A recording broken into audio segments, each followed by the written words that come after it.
Distinguished heads of governments, distinguished heads of states, of course, dear partners and friends of the World Economic Forum, a very cordial welcome to the annual meeting 2022.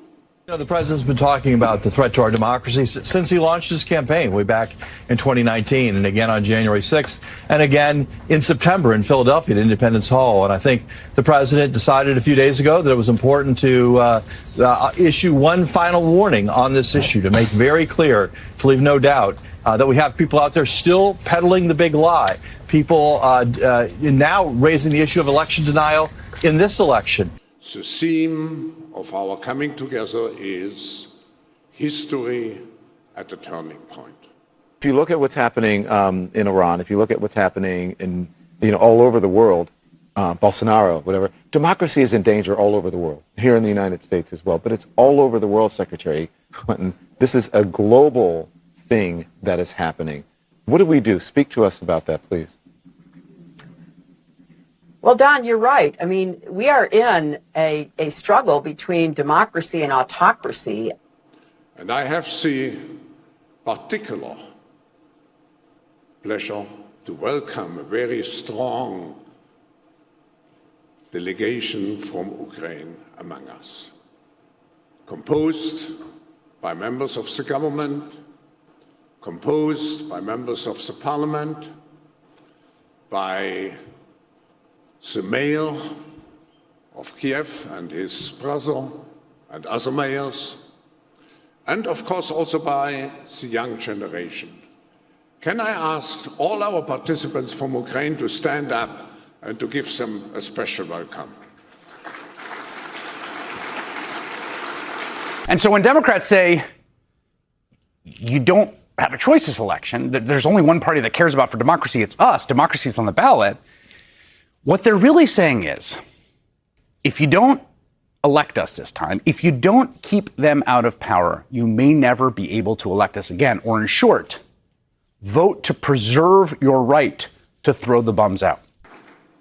This war is really a turning point of history, and it will reshape our political and our economic landscape in the coming years. Joe Biden is saying the same thing tonight.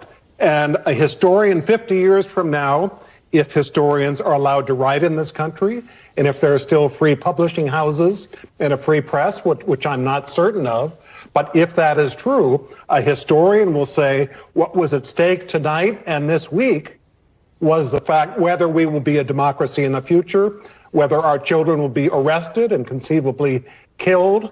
We're on the edge of a brutal authoritarian system, and it could be a week away. But we also are at the tail end of the most serious health catastrophe of the last 100 years, COVID-19, and we have to reinforce our resilience against a new virus possibly, or other risks which we have on the global agenda.